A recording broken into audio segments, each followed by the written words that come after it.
시청자 여러분 안녕하십니까? 뉴스타트 3부 시작합니다. 절기 입추에 전국이 펄펄 끓어올랐습니다. 어제 서울은 올해 들어 가장 높은 38도까지 올라 119년 만에 가장 더운 입추로 기록됐는데요. 비공식으로는 2018년 이후 처음 40도를 넘는 곳이 나왔습니다. 오늘은 동해안에 강한 호우가 쏟아진다고 하니까요. 대비 잘하셔야겠습니다. 정혜윤 기자입니다. 가을의 시작을 알리는 절기 입추. 하지만 계절의 시계는 극한의 한여름입니다. 도심 전체가 거대한 한증막에 갇힌 듯 푹푹 찌는 찜통더위가 기승입니다. 뜨거운 햇살 아래 서울은 38도까지 기온이 올라 닷새 연속 올해 최고를 기록했습니다. 과거 입추 때 기온과 비교하면 서울 기준 1907년 기상관측 이래 119년 만에 가장 높은 기온입니다. 특히 자동기상 관측 장비로 노원구의 기온이 40.2도까지 치솟았는데 서울에서 40도를 넘은 건 2018년 이후 8년 만입니다. 이게 동쪽으로부터 바람이 불어들어오면서 온도가 승온되는 효과까지 더불어져 서울의 노원구를 중심으로는 40도까지 최고 기온이 기록됐고 서울도 공식적인 데이터를 보면 연속 닷새째 올해 들어서 최고 기온을 기록하고 있습니다. 또한 24절기 중 입추의 과거 통계 자료를 보면 역대급 수준을 보이고 있습니다. 이 같은 극한 더위는 주말부터 기온이 35도 아래로 내려가며 잠시 주춤하겠습니다. 전국 곳곳의 폭염 중대경보도 모두 해제됐습니다. 하지만 안심할 상황은 아닙니다. 여름이 끝나는 건 아니잖아요. 그러니까 기온은 좀 떨어지지만 기온이 떨어진다고 해서 폭염 경보를 해제할 수준이 되느냐 안 되느냐. 폭염주의보와 경보 상황은 유지가 될 가능성이 크거든요. 주말과 휴일 중국을 향하는 태풍 돌핀에서 불어든 동풍의 영향으로 동해안과 경남 동부에는 기습 호우가 내립니다. 강원 동해안과 산간에 최고 150mm, 경북 동해안에 최고 100mm까지 비가 내리고 일부 지역에는 시간당 50mm 이상의 극한 호우가 쏟아질 것으로 보입니다. 해상에는 풍랑특보가, 해안가에는 강풍특보와 호우특보가 내려질 수 있어 주의가 필요합니다. 13호 태풍 돌핀은 다음 주 초 중국 상하이 부근에 상륙할 것으로 보여 우리나라에 직접 영향은 없겠습니다. 다만 태풍이 약화한 뒤 비구름이 한반도로 재유입될 가능성도 있어 주말 이후 상황을 주시해야 합니다. YTN 정혜윤입니다. 이렇게 극한 더위가 갈수록 심해지는 요즘 올여름이 앞으로 다가올 여름 가운데 가장 시원할 거라는 우울한 전망이 나왔습니다. 기상청에서 열 스트레스 위험을 예측했더니 가만히 앉아서 숨쉬기조차 힘든 날이 급증할 것이란 결과가 나왔습니다. 장하영 기자입니다. 같은 기온이라도 바람이 덜 불고 습도가 높은 폭염이 더 위험합니다. 이런 더위에 열 스트레스를 측정하려고 도입한 게 온열 지수입니다. 이 지수가 26도가 넘으면 무거운 자재를 옮기거나 톱질, 땅 파기 같은 힘든 작업이 어려워지고 2도 더 오르면 잡초 제거나 트럭 운전, 평지에서 걷기 같은 작업에도 열 스트레스를 받습니다. 30도까지 오르면 간단한 수작업이나 느릿한 산책도 버거워지고 온열 지수가 33도에 다다르면 쉬거나 앉아있기만 해도 힘이 듭니다. 기상청이 우리나라를 1제곱킬로미터 단위로 쪼개 미래의 열 스트레스를 전망했습니다. 현재 26.9도인 평균 온열 지수가 21세기 안에 탄소 중립을 이룬다는 가장 긍정적인 시나리오에서도 14년 안에 2도 가까이 오릅니다. 강원도를 제외한 전국이 여름 내내 평지 걷기도 힘든 28도를 웃도는 겁니다. 2081년부터는 현재 1년에 하루 이틀 정도에 불과한 온열지수 33도가 열흘 넘게 나타나는데 특히 탄소 중립 노력이 거의 없을 때, 즉 고탄소 시나리오에서는 무려 51일 넘게 이어집니다.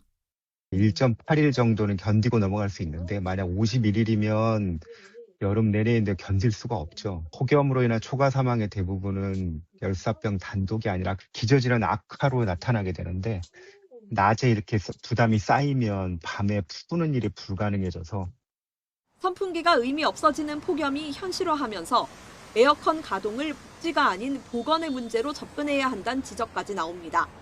작업장별 온열지수를 측정해 작업 중단을 권고가 아니라 강제하는 등 재난으로서의 폭염에 맞춘 정책 재정비도 필요한 시점입니다. YTN 장하영입니다. 이렇게 극한 폭염이 이어지면서 그제 발생한 온열 질환자가 200명에 육박한 것으로 집계됐습니다. 질병관리청이 발표한 그제 전국 온열질환 감시체계 운영 결과를 보면 응급실을 찾은 온열질환자는 185명으로 나타났고 사망자는 없었습니다. 이는 재집계된 지난 5일의 환자 숫자 220명보다 소폭 감소한 수치지만 여섯째 환자 숫자가 100명 이상을 기록하고 있습니다. 이로써 올해 5월부터 누적된 환자 숫자는 2,872명이고 사망자는 23명으로 파악됐습니다. 서울 봉천동에 있는 아파트 단지에서 전력 설비가 침수돼 전기 공급이 끊겼습니다. 주민들은 전기도 물도 없이 무더위를 버텨야 했습니다. 김혜린 기자가 취재했습니다. 그늘에 옹기종기 모인 주민들이 부채를 연신 흔들며 더위를 식혀봅니다. 집안이 정전으로 찜통이 되자 그나마 시원한 그늘로 피해 나온 겁니다. 어젯밤에 깜짝 놀랐지. 그냥 뻥 멋이 터졌으니까 뻥 터져가지고 바로 전기 나갔으니까 덥고 그냥 아주 죽을 뻔했어. 아주. 한밤 지하에 있는 전력 설비가 침수되면서 시작된 정전은 한낮이 되도록 이어졌습니다. 정전으로 엘리베이터 운행이 멈추면서 주민들은 무더위 속에 계단을 오르내려야 했습니다. 거동이 불편한 고령층은 한참을 걸려 계단을 내려와야 했습니다. 저는 16층 사는데 허리가 아파서 내려올 수가 없어가지고, 그리고 내가 뇌경색 환자라 이 반신불수예요. 전기가 끊기자 수도 펌프도 멈추면서 주민들은 물까지 직접 길어 날랐습니다. 물은 퍼가기가 조금 힘들죠. 날씨가 더우니까 아무것도 안 되고 더워서 다 나와 있어요. 또 주민들은 꺼져버린 냉장고 속 음식을 옮기느라 바빴습니다. 아니, 일단 고기하고 생선 다 옮겼죠. 아파트 주민 120여 명은 인근 주민센터와 초등학교 등에 마련된 임시 대피소로 몸을 피했습니다. 물도 안 나오지, 깜깜하지 이러니까 그냥 난리 났는 줄 알았어요. 임시로 발전기를 돌려 늦은 오후 아파트 3개 동 500여 세대에 전기 공급이 재개됐습니다. 하지만 현장 점검 등을 거쳐 설비를 완전히 복구하기까지는 시간이 더 걸릴 전망입니다. YTN 김혜린입니다. 지난달 30일부터 충북 충주에서 열리고 있는 전국 여자축구 선수권 대회 경기 중에 중학생 선수가 무더위에 지쳐 병원으로 이송됐습니다. 대회에 참가한 팀들이 앞서 무더위에 경기 시간을 늦춰달라고 요구했지만 연맹은 부상자가 발생한 뒤에야 1시간씩 경기 시간을 늦췄습니다. 배민혁 기자가 단독 취재했습니다. 아직은 해가 떠 있는 늦은 오후 30도를 넘는 무더위 속에 중학생 여자 축구 선수들이 쉴 새 없이 운동장을 누빕니다. 지난달 30일부터 충북 충주에서 열리고 있는 25회 전국 여자 축구 선수권 대회인데 곧 구급차 한 대가 들어섭니다. 지금 경기장에 앰뷸런스가 일단은 들어오고 있습니다.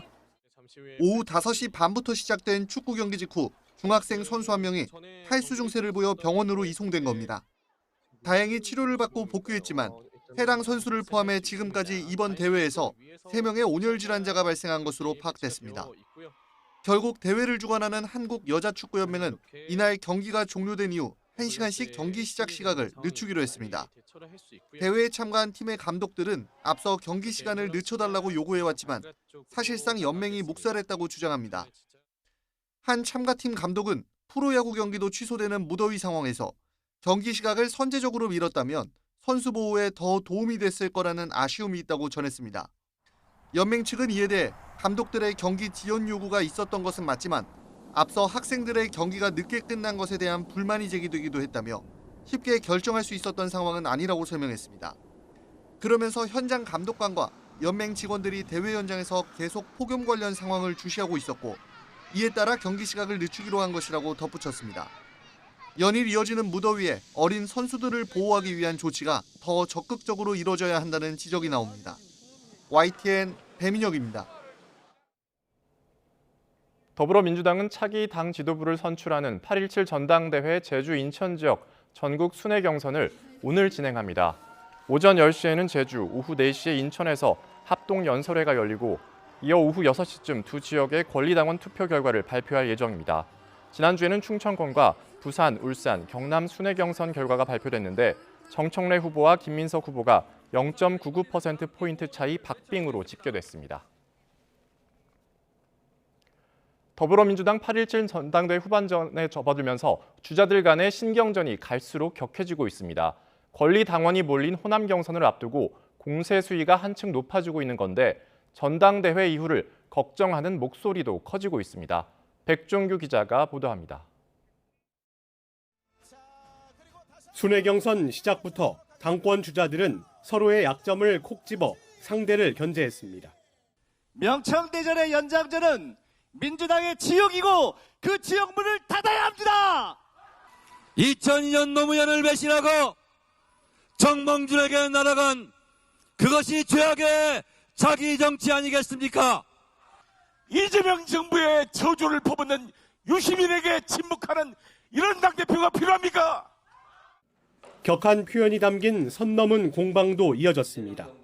반명이나 신천지를 소재로 치고받더니 상대를 윤리감찰하겠다는 엄포도 등장했습니다. 정청래나 김민석 정도가 유시민 전 장관이 대통령을 흔드는데 말을 한마디 안 한다? 이게 상식이 아니잖아요. 판명이죠. 게다가 분열주의죠. 제가 당대표가 되면 당을 구하는 심정으로 일단 윤리감찰에 김민석 의원을 조사를 시키겠습니다. 그래서 근거가 없이 했으면 윤리심판으로 제소를 해서 징계를 해야 되고. 초박빙 판세 속 그야말로 사생결단식 경쟁이 펼쳐지는 건데 최고위원 후보들의 발언 수위는 이미 선을 넘었다는 평가입니다. 전당대회 장에서 앞에만 계시니까 잘 모를 수 있는데 뒤에서 온갖 욕설 조롱이 있었습니다. 그게 일베 문화 아니면 무엇입니까? 제가 유세하는 동안에 최민희 의원님이 저에 대해서 박쥐라고 하셨다는 거예요. 이런 것이 바로 일베 문화 아닙니까? 당 안팎에서는 권리당원의 70%가 몰린 호남과 서울 경기 경선을 사실상 최대 승부처로 보고 있습니다. 오는 11일부터 호남 당원 투표가 시작되는 만큼 후보들 간 비방전은 더욱 격화할 것으로 보입니다. 박빙 승부라 흥행은 되는 것 같은데 경쟁이 너무 치열해서 이게 이후에 봉합이 제대로 될까라는 그런 문제가 있는 것 같아요. 마치 오늘 하루만 하는 듯이 정치를 하는 것 같아요. 민주당 내부에선 전당대회를 거치면서 기둥뿌리까지 뽑히겠다며 분당의 역사까지 거론됩니다. 당 선관위까지 자제를 촉구하고 나섰지만 누가 당선되든 후유증이 만만치 않을 거란 우려가 커지고 있습니다. YTN 백종규입니다. 이런 가운데 국민의힘 중앙윤리위원회가 이른바 돌려차기 사건과 관련한 발언 논란을 빚은 서범수 진종호 의원에 대해 징계 절차에 들어갔습니다. 당 윤리위는 어제 보도자료를 통해 회의 결과 지난 4일 돌려차기 사건 피해자 관련 간담회에서 부적절한 발언을 한 서범수 진종호 의원 징계 절차를 개시했다고 밝혔습니다. 이어 지난 윤리위 회의에서 징계 절차를 개시한 조경태, 권영진, 진종호 의원에 대해선 사실관계 조사를 위한 질의서를 발송하기로 했다고 덧붙였습니다.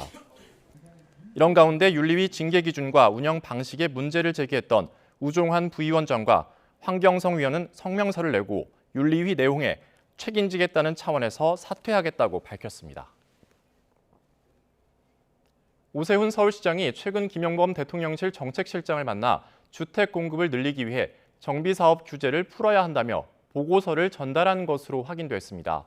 오 시장은 현재 공급 절벽 문제를 서울시 탓으로 돌린 여당에 대해 적반하장이라며 비판하기도 했습니다. 김진두 기자가 보도합니다. 지난달 국무회의에 참석한 오세훈 서울시장은 제대로 된 발언권을 얻지 못한 채 이런 지시를 받았습니다. 그 보고서 혹시 내시면 서울시의 재건축 재개발이 현재 어떻게 진행되고 있는지 지금 일반적으로는 공급 물량이 많이 부족하다고 하는데 왜 그렇게 됐는지 현황 보고도 좀 넣어서 해주십시오. 서울시장은 지난 5일 김영범 대통령실 정책실장을 만난 자리에서 관련 보고서를 전달한 것으로 확인됐습니다. 서울시는 보고서에서 현재 공급 절벽 원인으로 박원순 전 시장 때 도시 재생을 강조하며 정비구역 389곳을 해제하고 신규 지정 문턱을 높인 것을 꼽았습니다. 이런 탓에 43만 호에 달하는 잠재적 공급 물량이 사라졌고 2016년부터 2020년까지 재개발 구역으로 새롭게 지정된 곳이 한 곳도 없었다는 겁니다. 여기에 이재명 정부의 이주비 대출 제한 등 각종 금융 규제로 재건축 재개발 여건까지 나빠졌다고 지적했습니다. 이에 민간 정비 사업을 가로막는 규제를 걷어내야 대규모 공급이 가능하다고 강조했습니다. 이를 위해 이주비 대출 규제를 완화하고 용적률 법적 상한을 올리는 방안 등을 제시했습니다. 정부에서 공급이 닭공을 얘기할 정책이면 반드시 이주비는 좀 완화를 하는 게 사업비는 지원하는 것이 맞다라고 저희들은 시에서 강력히 정부에 요청을 했습니다. 재개발의 어떠한 동의율도 조금 재건축자랑 5% 정도는 완화할 필요가 있다. 이와 별개로 여당에서 주택 공급 부족 책임론을 서울시에 돌린 것에 대해서는 적반하장이라며 날을 세웠습니다. 오세훈 시장은 SNS에 올린 글에서 공급 절벽에 대해 석고대죄에도 모자랄 상황에 남탓과 왜곡된 주장을 되풀이하고 있다며 이번 보고서 내용을 거듭 언급했습니다. YTN 김진두입니다. 선관위 특검 국민추천위원회가 첫 회의를 열고 대한변호사협회와 법학전문대학원 협의회에 특검 후보 추천을 요청했습니다. 조기현 더불어민주당 목세 추천위원은 어제 국회에서 첫 회의를 마치고 기자들과 만나 이같이 밝혔습니다.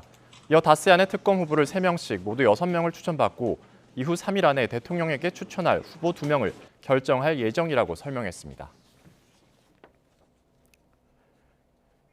선관위가 6.3 지방선거 당시 결과 공표 이후 후보자들의 득표자 수를 수정한 사례가 모두 4건인 것으로 나타났습니다.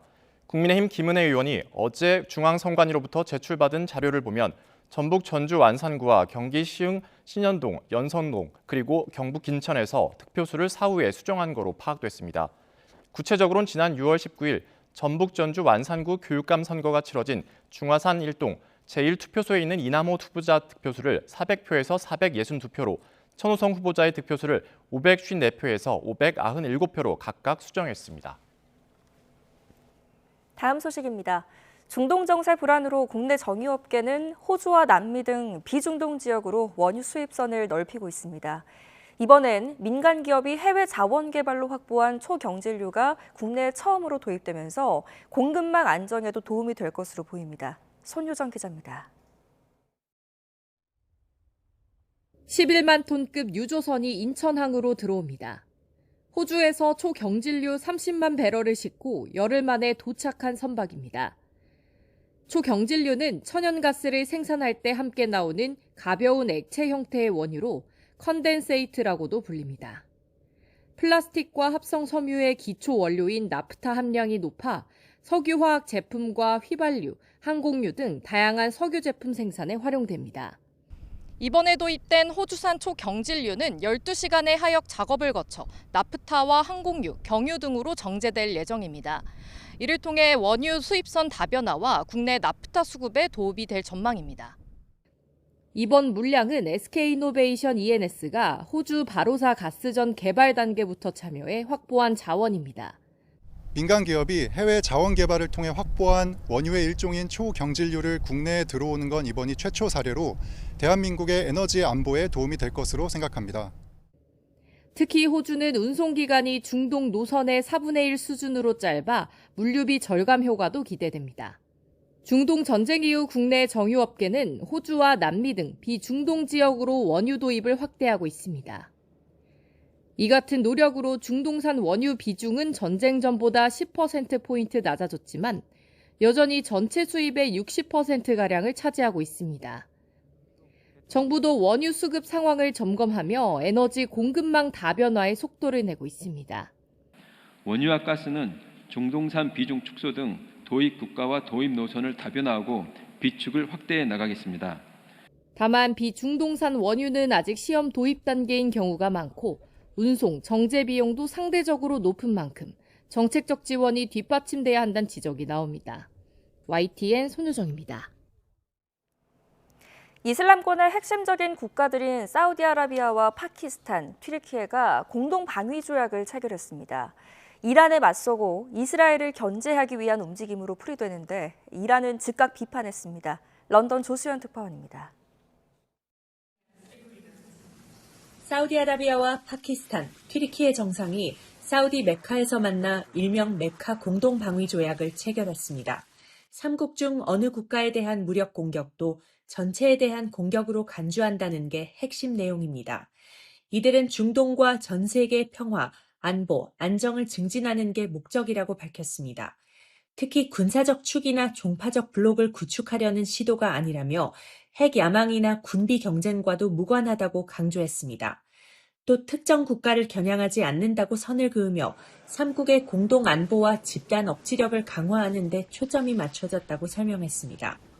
그러나 이 조약은 이란 전쟁 발발 후 중동 전역으로 번진 무력 충돌에 위기감을 느낀 이슬람 수니파 국가들이 집단 안보 체제를 구축하려는 움직임으로 풀이됩니다. 동맹인 미국의 영향력이 흔들리면서 이란에 맞서 안보 결속을 다질 필요성을 더 절실하게 느낀 것으로 해석됩니다. 여기에 영내에서 갈수록 영향력을 키우는 이스라엘에 대한 견제 의도도 담긴 것으로 보입니다. 실제로 이들 3국은 그동안 이스라엘과 이슬람 시아파 종주국인 이란의 군사적 움직임이 노골화하는 것에 우려를 표명해왔습니다. 이번 조약에 대해 이란 측에서는 비판적인 입장이 나왔습니다. 이란 의회의 에브라힘 레자에이 의원은 이 조약이 안보를 가져다 주지 않을 거라며 과거 미국에 일방적으로 의존했던 것이 안보를 보장하지 않았던 것과 같다고 주장했습니다. 이번 전쟁을 계기로 사우디와 파키스탄, 튀르키예의 협력 구도가 형성될 경우 영내 안보 질서를 재편하는 움직임으로 이어질 수 있다는 전망이 나옵니다. 런던에서 YTN 조수연입니다. 취임 이후 한 번도 공개석상에 등장하지 않은 이란 최고 지도자 모스타바 하메네이가 위독하다는 현지 매체의 보도가 나왔습니다. 이런 상황에서 이란 내부에선 강경파의 영향력이 더욱 커지면서 협상 타결을 어렵게 만들고 있다는 분석도 나옵니다. 박영진 기자입니다. 이란의 반체제 매체 이란 와이어는 최고 지도자 모스타바 하메네이가 현재 위독한 상태라고 소식통을 인용해 보도했습니다. 또 내각 인사들과도 전혀 만난 적이 없다면서 이란 정권 수뇌부엔 모스타바가 언제 죽어도 이상하지 않다는 소문이 파다하게 퍼져 있다고 전했습니다. 지난 2월 미국의 공습 때 크게 다친 것으로 알려진 모스타바는 이후 대중 앞에 한 번도 모습을 드러낸 적이 없습니다. 심지어 지난달 치러진 부친의 장례식에도 나오지 않았습니다. 아라그치 외무장관은 모스타바를 만난 적이 없다고 말했고 페제시키안 대통령도 최고 지도자와 소통이 매우 어려운 상황이라고 언급하기도 했습니다. امکان ارتباط با ایشون الان خیلی سخته ولی به هر حال بودنش نقطه قوت بسیار بالایی است برای ما. 최고 지도자가 베일에 쌓인 채 끊임없이 건강 이상설이 제기되면서 미국과의 협상도 더 어려워지고 있다는 분석이 나옵니다. 최종 승인권자와 소통조차 안 되는 상황에서 협상파의 입지는 더욱 좁아지고 미국과의 대결 구도를 지향하는 강경파는 목소리가 커지고 있습니다. They have a fractured system. So there are people within their system who want the war to be over. There are also people within their system who are crazy radicals who want the war to continue. 이런 가운데 중재국들은 미국과 이란의 호르무즈 해협 관련 협상이 타결되더라도 이란 내 강경파의 반발로 합의가 백지화될 수 있다는 우려를 제기하기도 했습니다. YTN 박영진입니다. 이스라엘이 레바논에서의 단계적 철군 약속을 사실상 번복하면서 미국 중재로 진행되던 평화협상이 다시 교착 상태에 빠졌습니다. 이탈리아 로마에서 열린 7차 협상에서 이스라엘은 레바논 정부군이 지정된 시범구역을 완전하게 통제하기 전까지는 군을 철수하지 않겠다고 밝혔습니다. 앞서 양측은 헤즈볼라의 무장 해제와 레바논 남부 내 이스라엘군의 철수, 그리고 레바논군 배치를 골자로 한 기본 합의를 맺고 시범 운영에 들어간 상태였습니다. 그러나 이스라엘은 시범구역의 성과를 먼저 평가해야 다음 단계로 나아갈 수 있다며 철군 확대 절차를 늦추고 있습니다. 중재에 나선 미국 측은 양측의 이견이 크게 좁혀졌다며 낙관적 입장을 보였지만 헤즈볼라의 무장 해제 등 핵심 과제는 진전이 거의 없는 상황입니다. 대한축구협회가 외국인 심판과 감독관 등에게 성접대를 제공했다는 문체부 감사 결과가 뒤늦게 공개돼 충격을 안겨줬죠. 이 시기 해당 심판들이 판정을 맡은 7경기에서 축구대표팀은 무패를 기록한 것으로 드러나 논란이 계속될 것으로 보입니다. 여기에 축구협회 직원들이 공금 2억여 원을 유흥비로 썼다는 의혹도 제기됐습니다. 양시창 기자가 보도합니다. 지난 2011년 9월 올림픽 최종 예선에서 윤빛가람의 시원한 프리킥골로 오만에 거둔 2대0 승리. 또 이듬해 2월 이동국과 이근호의 연속골로 쿠웨이트를 2대0으로 꺾은 월드컵 지역 예선전. 2016년 문체부 감사에서 심판에게 성접대를 한 것으로 드러난 경기들입니다. 쿠웨이트전이 굉장히 어려운 승부였지만은 작은 산이라고 생각합니다. 이제 앞으로 큰 산들이 많이 남아 있고. 비단 이 두 경기만이 아닙니다. 2011년 3월부터 1년 동안 축구협회가 외국인 심판과 감독관 등 10여 명에게 제공한 것으로 드러난 성접대 경기는 모두 7경기, 8차례에 달합니다. 진선미 의원실에서 제공한 자료에 따르면 축구협회는 이 같은 사실을 숨기기 위해 식사 접대나 경기 후 음주 등 허위로 서류를 작성해 결제한 것으로 드러났습니다. 월드컵과 올림픽 예선 3경기를 포함한 이 경기들에서 우리나라가 거둔 성적은 5승 2무, 무패였습니다. 경기 흐름을 바꿀 만한 결정적인 오심이 발견되진 않았지만 성접대를 제공했다는 사실만으로도 스포츠의 공정성을 심각하게 해쳤다는 비판을 피하기 어려운 상황입니다. 여기에 이 시기 축구협회 직원 18명이 법인카드로 골프장과 유흥주점, 안마시술소 등에서 1,500여 회에 걸쳐 2억 1,600만 원을 결제해 사적으로 유용했다는 의혹도 추가로 제기됐습니다. 축구협회는 2013년 이후 클린카드 시스템을 도입해 법인카드의 부적절한 사용은 불가능해졌다고 해명했습니다. 축구협회의 비위 행위가 드러났지만 국제축구연맹 윤리 강령은 위반 행위에 대해 5년에서 10년의 시효를 두고 있어 피파 차원의 징계는 없을 전망입니다. YTN 양시창입니다. 윤석열 정부 시절 관저 이전 감사를 무마한 혐의를 받는 유병호 전 감사원 사무총장이 구속 상태로 재판에 넘겨졌습니다. 비상계엄 당시 수용 공간을 점검하도록 한 신용회 전 법무부 교정본부장도 기소됐습니다. 이준엽 기자가 보도합니다. 감사원 사무총장을 지낸 유병호 감사위원이 직권남용 권리행사방해 혐의로 기소됐습니다. 특검은 유 의원이 관저감사를 진행하던 지난 2023년 2에서 3월 대통령실의 청탁을 받아 감사를 무마한 거로 보고 있습니다. 대통령실 직원을 상대로 한 자료 제출 요구나 문답 조사를 막았고 업체 관계자의 대면 조사도 금지한 것으로 파악됐습니다. 수사가 무리하게 진행됐다며 혐의를 부인해온 유 의원은 지난달 20일 구속됐고 구속 적부심도 신청했지만 기각됐습니다. 1963년 통합감사원 발족 이래 직을 걸고 가장 엄정하게 감사한 모범 사례입니다. 특검은 비상계엄 당일 포고령 위반자 수감을 위해 교정시설 수용 공간을 점검하도록 지시를 내린 혐의로 신용회 전 법무부 교정본부장도 재판에 넘겼습니다. 신 전 본부장은 서울구치소나 전국 교정기관장에게 이 같은 지시를 내리는가 하면 구금 공간 마련을 위해 긴급 가석방도 검토하도록 한 것으로 조사됐습니다. 박 전 장관에게 교정 여력 점검 지시를 좀 받으셨나요? 신 전 본부장에게 지시를 내린 혐의 등으로 기소된 박성재 전 법무부 장관은 1심에서 징역 25년을 선고받고 법정 구속돼 항소심이 진행되고 있습니다. YTN 이준엽입니다. 최상병 순직 사건의 책임자로 지목돼 재판에 넘겨진 임성근 전 해병대 1사단장이 2심에서도 징역 3년을 선고받았습니다. 서울고등법원은 어제 임 전 사단장의 업무상 과실치사 등 혐의 항소심에서 1심과 같이 징역 3년을 선고했습니다. 재판부는 임 전 사단장의 일부 작전 통제권 위반 혐의는 무죄로 판단하면서도 나머지 업무상 과실치사 등 혐의는 유죄 판단을 유지했습니다. 그러면서 임 전 사단장이 무리한 지시 등으로 업무상 주의 의무를 위반해 최상병 순직까지 이어졌다며 사고 이후에도 지휘관으로서 보여야 할 책무를 저버렸다고 질타했습니다. 경남 밀양은 극심한 가뭄으로 농업 용수가 부족한데요.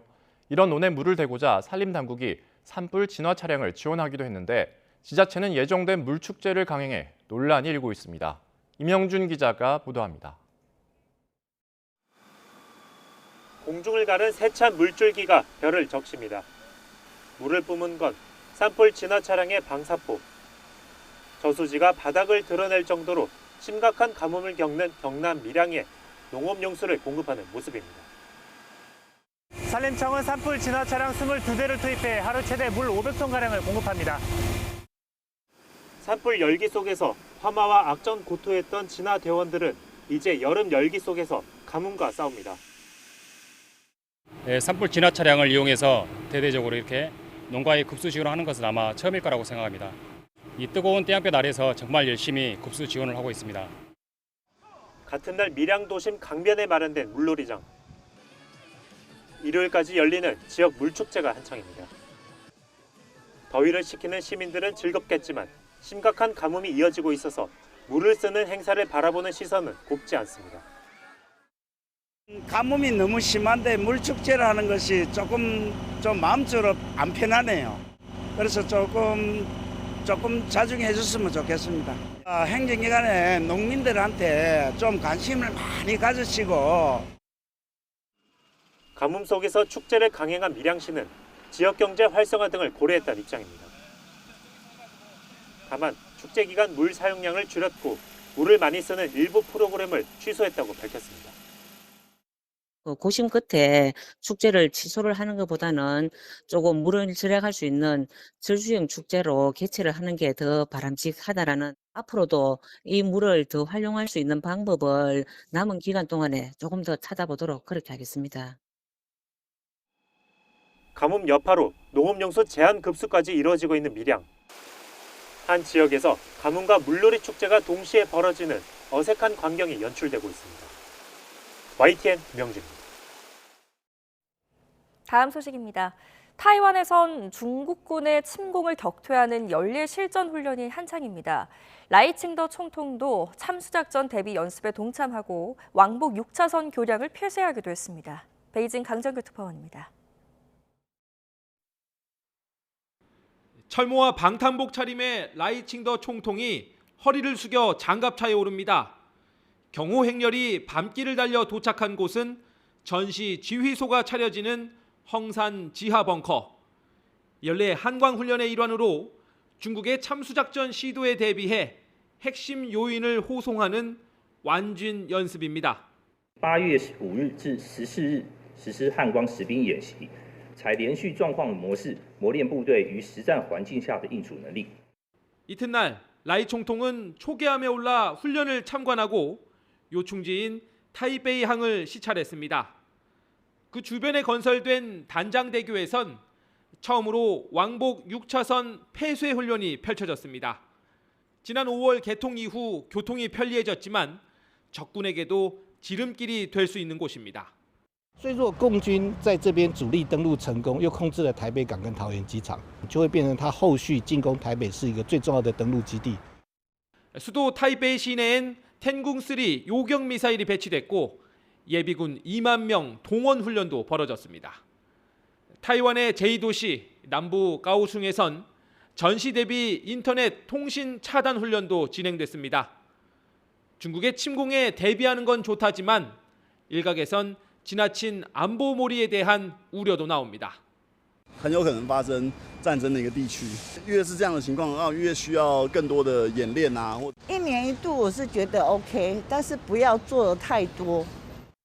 훈련 첫날부터 전투기가 활주로를 이탈하고 전차 바닥에 비상 탈출구가 도로에 떨어지는 등 사고가 잇따라 빈축을 사기도 했습니다. 베이징에서 YTN 강정규입니다.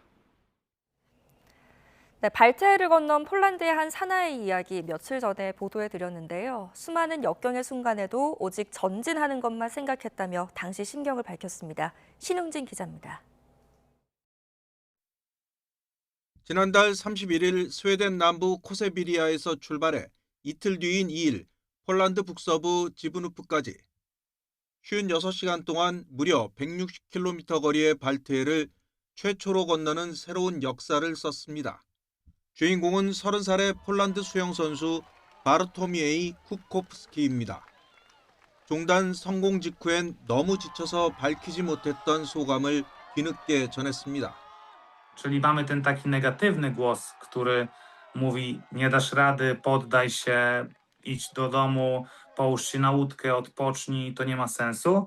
A z drugiej strony mamy ten taki pozytywny głos, który stara się cały czas gdzieś tam z tym walczyć. 규칙에 따라 쉬거나 자지도 않고 계속 수영을 하다 보니 이틀째 밤에는 환각을 겪기도 했다고 고백했습니다. Te noce zawsze są najcięższe, bo noce też są zimne, ta temperatura spada. Jedyne co widzę podczas nocy, no to w momencie, kiedy biorę oddech na prawą stronę, to jest moja łódź asekuracyjna z moim zespołem, a po lewej stronie tak naprawdę jest totalna ciemność. 발트해 종단 도전은 이번이 5번째. 지난해에는 11km를 남기고 의식을 잃었습니다. 이번에도 위기가 찾아왔지만 극복의 비결은 원칙적이고 단순했습니다.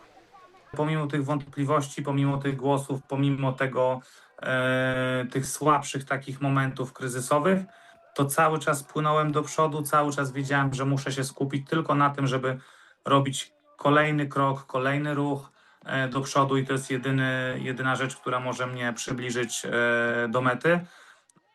쿱코프스키는 암투병 어린이를 돕기 위해 지난 2021년부터 발트해 종단 도전을 해왔는데 이번에는 60만 주어티, 우리 돈으로 2억 3천만 원을 모았습니다. YTN 신웅진입니다. 이번 주 온라인 공간에서는 시민들이 저마다 정한 유물로 직접 분장하는 국립중앙박물관 분장놀이 출품작들이 화제였는데요. 올해에는 지난해보다 3배 넘는 참가자가 몰렸다고 합니다. 송재인 기자입니다. 지난해 높은 완성도의 수상작들이 화제가 됐던 국립중앙박물관 주최 분장놀이 행사. 서울뿐 아니라 전국 국립박물관으로 확대된 올해에는 예선 단계에서부터 열기가 폭발적입니다. 전국에서 출품한 작품만 275건, 지난해보다 3배가 넘는데 주요 출품작이 SNS에 올라오자마자 단숨에 인기 콘텐츠가 됐습니다. 메밀레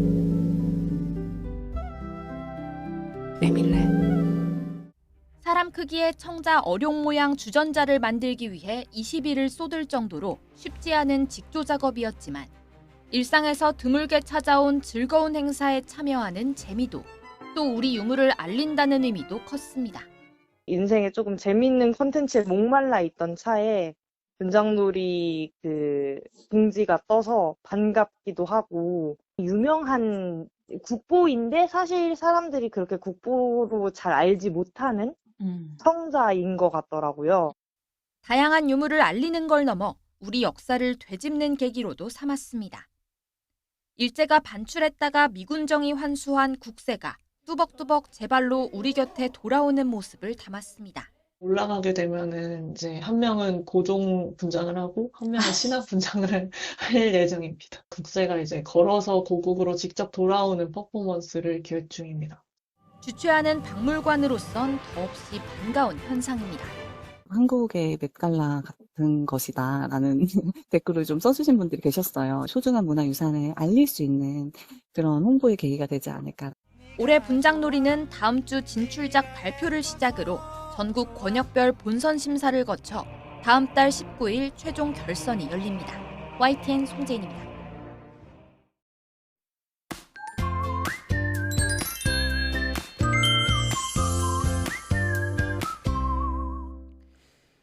현재 강원도 양양에 시간당 40mm 안팎의 집중 호우가 쏟아지고 있습니다. 강원 동해안을 중심으로 호우주의보가 내려져 있는데요. 오늘 동해안에 많은 비가 내립니다. 모레까지 많은 곳은 150mm 이상, 경북 동해안에도 120mm 이상의 큰 비가 오겠고 전국적으로 강풍도 불겠습니다. 내륙 지역은 대기 불안정으로 오늘 오후부터 곳곳에 소나기가 지나겠습니다. 다행히 극한 폭염의 기세는 누그러지면서 폭염 중대경보는 해제됐지만 안심하기는 이릅니다. 여전히 대부분 지방에 폭염특보가 이어지고 있는데요. 현재 기온 살펴보면 서울이 29.2도, 청주가 30.5도까지 올라 있고요. 낮 동안에도 폭염의 기세가 누그러지지만 무더운 건 여전합니다. 서울 35도, 창원 37도까지 오를 것으로 보입니다. 날씨였습니다. 이상으로 뉴스타트 3부 마칩니다. 시청해주신 여러분 고맙습니다.